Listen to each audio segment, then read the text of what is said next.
আজিৰ পৰা আমাৰ বৰদৈচিলা নাট্যযাত্ৰা ইতিমধ্যে যাত্ৰা আৰম্ভ হৈছে। ইয়াৰ পিছত আজি আমি অভিজিত ভট্টাচাৰ্য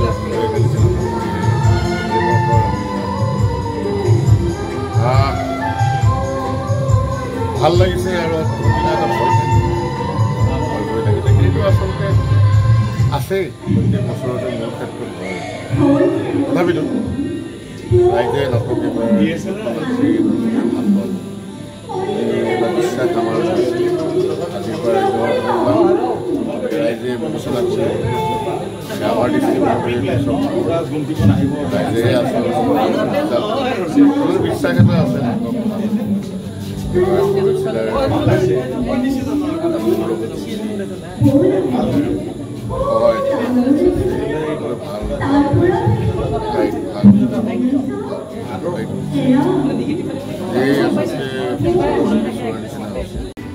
আজি আমাৰ বৰদৈচিলা থিয়েটাৰৰ এই নাট্যবৰ্ষৰ প্ৰথম যি দৰ্শনী এই শুভক্ষণত সমূহ অসমবাসী ৰাইজৰ পৰা সমূহ নাট্যপ্ৰেমী ৰাইজৰ পৰা আমি বৰদৈচিলা থিয়েটাৰৰ সমূহ শিল্পী কলাকৰ্মীয়ে আশীৰ্বাদ বিচাৰিছোঁ যাতে এই নাট্যবৰ্ষটিত আমি সুন্দৰভাৱে আপোনালোকৰ মনোগ্ৰাহীৰ ওপৰত আমাৰ তিনিখন নাটক আপোনালোকৰ মাজলৈ লৈ যাব পাৰোঁ।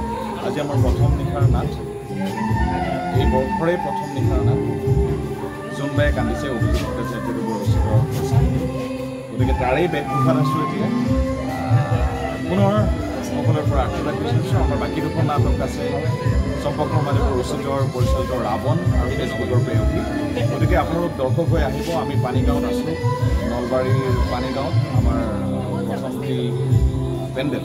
বহুত বেছি মানে কি বুলি ক'ম, এতিয়া মোৰ এনজাইটি হৈ আছে, কাৰণ আজি আমি আৰম্ভণি কৰিব যে, আৰু আজি আমাৰ আছে অভিজিত ভট্টাচাৰ্যদেৱৰ ৰচিত জোনবায়ে কান্দিছে, আৰু খুব ধুনীয়া নাটক। আৰু অডিয়েঞ্চে অলৰেডি আমাৰ এইবাৰ এই বছৰত বহুত বেছি আশা লাগি গৈছে আমাৰ নাটক।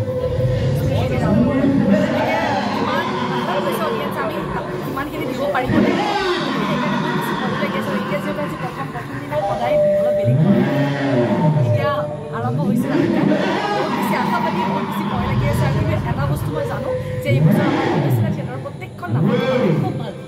আজি বৰদৈচিলা থিয়েটাৰৰ 2025-26 চনৰ বাবে আজি এই শুভ উদ্বোধনী অনুষ্ঠান ইতিমধ্যে হৈ গ'ল, আৰু এই শুভ উদ্বোধনী অনুষ্ঠানটো বিশিষ্ট নাট্যকাৰ পৰিচালক অভিজিত ভট্টাচাৰ্যৰ ডাঙৰীয়াৰ এখন কালজয়ী নাটক জোনবায়ে কান্দিছে, এই নাটকখনৰ জৰিয়তে গোটেই বছৰটোৱে আজিৰ এই বৰদৈচিলা থিয়েটাৰে যাত্ৰা আৰম্ভ কৰিব।